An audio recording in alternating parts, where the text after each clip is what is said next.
dos Santos e eu estou na disciplina Projeto de Ensino. Bom, esse trabalho teve como área de concentração Educação Inclusiva / Libras e o tema escolhido foi a aquisição da linguagem pelo sujeito surdo. A justificativa pela escolha do tema é a relevância da temática para a educação especial. Isso porque os indivíduos com necessidades especiais, eles ainda enfrentam muitas barreiras no meio social em que vivem. Como a título de exemplo, sofrem ainda exclusão escolar e exclusão social. E o primeiro passo para que essas barreiras sejam quebradas é o oferecimento de uma alfabetização de qualidade para crianças surdas logo nos anos escolares iniciais. O presente trabalho teve como objetivo desenvolver um resumo das questões históricas sobre a educação dos surdos, incentivar debates sobre a temática e conhecer brevemente o processo metodológico da aquisição da língua de sinais. A fundamentação teórica foi construída com base em trabalhos científicos de importantes autores que contribuíram por meio de suas pesquisas. Entre eles podem ser citados, conforme mostra o slide, Lopes, Lacerda e Mantelato, Rossi, Strench e Krause-Lenk. Então, esses e outros autores, em seus artigos, fazem uma breve retrospectiva histórica sobre a educação dos surdos. Então, eu vou falar brevemente do que eles falam, né, em diferentes épocas e em diferentes lugares do mundo. Na antiguidade, em Roma, os surdos eram considerados pessoas incapazes, né? Eram castigadas, enfeitiçadas. A maneira como se resolvia os problemas da surdez era por meio do abandono ou eliminação física, muitos sendo jogados até mesmo no rio que tinha lá, chamado Rio Tevere. Ou então, os que sobreviviam de ser jogados no rio tornavam-se escravos de senhores ouvintes e eram obrigados a realizar serviços braçais dentro dos moinhos de trigo. Isso era o que acontecia na antiguidade em Roma. Já no Egito e na Pérsia, os surdos já eram vistos de outras maneiras. Eles eram considerados criaturas privilegiadas. O povo acreditava que os surdos eram capazes de se comunicar em segredo com os deuses. Olha só que diferença, né? De uma localidade para outra. Na Idade Média, a Igreja Católica ela considerava que os surdos não podiam ser imortais, e daí eram proibidos de receber a comunhão, pois eram incapazes de confessar seus pecados. A situação só começou a melhorar para eles na Idade Moderna, né, no século XVI, quando começou a surgir relatos de experiências educacionais com crianças surdas. Então, a partir desse momento, começou a surgir relatos de experiências educacionais. Um desses relatos é do médico e filósofo italiano Girolamo Cardano, o qual interessou em estudar o caso de seu próprio filho, né, que era surdo. E daí ele reconheceu que as habilidades da pessoa surda, né, e a surdez e a mudez não vão impedir o desenvolvimento da aprendizagem. Tudo isso ele notou em suas pesquisas com seu próprio filho. E numa outra parte, né, do mundo, na Espanha, no mesmo século XVI, a educação era promovida pelos líderes religiosos aos príncipes herdeiros, né? Então existia sim uma educação, só que voltada para os príncipes herdeiros, com o objetivo de dar a eles condições de manter os bens da família. Falando um pouquinho sobre a educação dos nobres na Espanha, Lopes, conforme cita aí o slide, menciona que era necessário que os filhos dos nobres aprendessem a falar.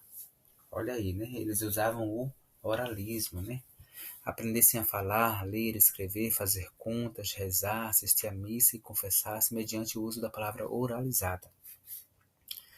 E essas palavras serviam de modelo a outros, né, por sua educação e posição. Então esse era o modo, né, como era ensinado na Espanha. E as coisas foram melhorando, né? No século XVIII foi desenvolvida a antiga língua brasileira de sinais, a antiga língua de sinais francesa, a ALSF, pelo abade Charles Michel de Lépée, o qual fundou também a primeira escola da história voltada para a educação de pessoas surdas no mundo, conhecido como Instituto Nacional dos Surdos Mudos de Paris. E daí, né, por meio dessa primeira escola que foi feita lá em Paris, outras escolas foram também formadas em diversos lugares do mundo, né? Inclusive aqui no Brasil. Em 1855, um professor surdo chamado Ernest Rouet chegou ao Brasil com o consentimento do imperador Dom Pedro II com a intenção de fundar uma escola para pessoas surdas. E daí isso aconteceu em 1857, no Rio de Janeiro. Ele fundou a escola de surdos, chamada Instituto Nacional de Educação de Surdos, atual INES. Com certeza foi um grande marco da história, né, da educação de surdos no Brasil, né, já que recebeu, ao longo dos anos de seu funcionamento, alunos advindos de todos os estados do Brasil. Bom, isso aí são os relatos, né, que aconteceu em relação à educação dos surdos, e daí houve um retrocesso mundial, né? O segundo Congresso Internacional de Surdo e Mudo, que aconteceu em Milão, na Itália, em 1880. Congresso esse, o qual foi organizado e patrocinado, né, por vários especialistas ouvintes na área da surdez. E esses especialistas eram defensores do oralismo puro. Foi então organizado ali nesse congresso uma votação para escolher o melhor método, né, para a educação de surdos, se era por meio do oralismo, por meio da língua de sinais ou por meio de ambos. E daí os surdos não tiveram o direito de votar, né, e foram excluídos do congresso. O método escolhido foi o oralismo. Dos 164 participantes ouvintes, somente 5 participantes dos Estados Unidos votaram contra o oralismo puro. Com isso, houve a proibição oficial da língua de sinais, pois, para os especialistas, essa língua destruía a capacidade de fala dos surdos.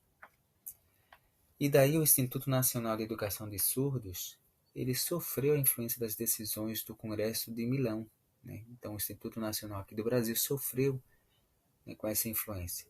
E, consequentemente, proibiu oficialmente o uso da língua de sinais nas salas de aula. Mas com toda essa proibição, né, será que os surdos pararam de se comunicar em Libras? Não, né? Há relatos que eles continuaram se comunicando nos corredores, nos pátios, escondidos, né, dos professores e dos funcionários. E daí passaram-se alguns anos, né, e foi notado que o oralismo não estava atingindo seus objetivos. O método de ensinar os surdos, né, tentar falar, não estava surtindo realmente um efeito. O oralismo é uma experiência que apresentou resultados nada atraentes para o pleno desenvolvimento da linguagem e da comunidade dos surdos. E daí começaram-se então novas filosofias. A língua de sinais começou a ganhar novamente a atenção dos educadores de surdos e desenvolveu duas filosofias, né? A comunicação total e o bilinguismo. A comunicação total e o bilinguismo são as abordagens de ensino que mais influenciaram e ainda influenciam a concepção sobre o sujeito surdo. Sobre isso, Lacerda e Mantellato, que também mencionei no slide, diz que o bilinguismo visa a exposição da criança surda à língua de sinais o mais precocemente possível. Então, né, a língua de sinais como L1, né, a língua materna dos surdos, pois esta aquisição propiciará ao surdo um desenvolvimento rico e pleno de linguagem, consequentemente um desenvolvimento integral. Então, o Brasil e o mundo começaram a olhar novamente a língua de sinais como o meio mais adequado para educar os surdos. Daí, em 1994, houve a Declaração de Salamanca, né, o qual instituiu-se como marco na educação da pessoa surda, pois é um documento de referência mundial que orienta o processo de inclusão. Houve também mais tarde a Lei de Libras, Lei 10.436, ao qual reconhece a Libras, né, a língua brasileira de sinais, como meio legal de comunicação e expressão dos surdos. Então, através desses marcos, reconheceu-se, né, entendeu-se que o surdo precisa entrar em contato com a língua de sinais o mais breve possível. Pois, de acordo com Rossi, conforme menciona aí o slide, a criança ela irá construir sua realidade social, ela irá descobrir a si própria pela comunicação, por meio das interações ela passa a se perceber e se identificar com seus pares. E daí para a criança, né, adquirir essa linguagem, ela passa por distintos estágios de aquisição. Então são 4, né, estágios, né, de aquisição, e eu vou falar brevemente sobre eles, né? O primeiro refere-se ao período pré-linguístico. Nesse estágio, o bebê surdo utiliza a linguagem usando balbucios, né, parecido com um bebê ouvinte. Então, nessa fase, a estimulação visual é essencial para que ela adquira os primeiros contatos com a sua própria língua materna, no caso do Brasil, a Libras. A segunda etapa é do estágio de um sinal. Ela ocorre por volta dos 12 meses de idade, momento em que é perceptível maior gesticulação da criança surda, pois ela começa agora a referenciar, né, por meio dos apontamentos, apontando, né, para diversas coisas, mostrando os objetos que chamam mais a sua atenção ou as que ela mais tem desejo, né, de pegar ou de tocar. É nesse estágio que ela inicia as primeiras produções em libras, né, assim como a criança ouvinte que começa a pronunciar as primeiras palavras. O terceiro estágio é o estágio das primeiras combinações, né, ocorre por volta dos 2 anos de idade, e a criança surda ela começa a iniciar suas primeiras combinações em língua de sinais. Ela começa a usar um pouquinho a gramática, pronome, verbos, né? A criança ela estabelece relações acerca do seu contexto. E o quarto estágio, é o estágio das múltiplas combinações. E esse estágio tem como característica a ampliação do vocabulário das crianças surdas, né? Então ela já começou a ter um vocabuláriozinho no terceiro estágio e agora no quarto, que é o estágio das múltiplas combinações, ela amplia o seu vocabulário por volta dos 2 anos e meio até 3 anos de idade. Dessa forma, ela desenvolve sua linguagem conforme as suas necessidades.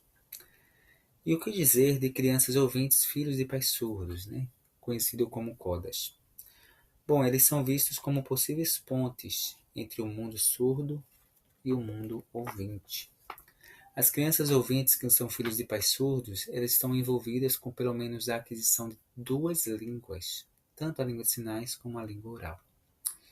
Segundo Strange e Krause-Lenken, os filhos de pais surdos adquirem a língua de sinais de forma natural, e há muitos CODAs que consideram a língua de sinais como sua língua materna. Então, este foi, né, um breve resumo, né, de todo o trabalho, mostrando assim, né, quais foram então, como foi então as questões históricas, né, sobre a educação de surdos, e também vimos brevemente o processo metodológico da aquisição da língua de sinais. Bom, com relação à metodologia, né, esse trabalho ele constituiu-se em pesquisa bibliográfica, baseada em livros, revistas, sites, artigos periódicos de cunho qualitativo, baseados em diversos autores conceituados. Tratou-se sim de uma pesquisa de natureza exploratória, né, porque visou ampliar o conhecimento sobre as diferentes abordagens da temática, a partir do material disponibilizado por diversos pesquisadores. Aqui estão todas as referências, né, desse trabalho. E como reflexão eu deixo essa frase de Lev Vygotsky, que ele menciona que a estrutura da língua que uma pessoa fala, ela influencia a maneira com que esta percebe o universo. Então o que é que o autor está querendo dizer, né? Que para uma pessoa perceber um universo, é preciso que seja ensinado a ela uma estrutura de uma língua. Então, trazendo para a língua de sinais, quanto mais cedo for ensinado aos surdos a Libras como L1, a sua língua materna, maior será a sua percepção de mundo, maior será a sua percepção do universo. Obrigado a todos.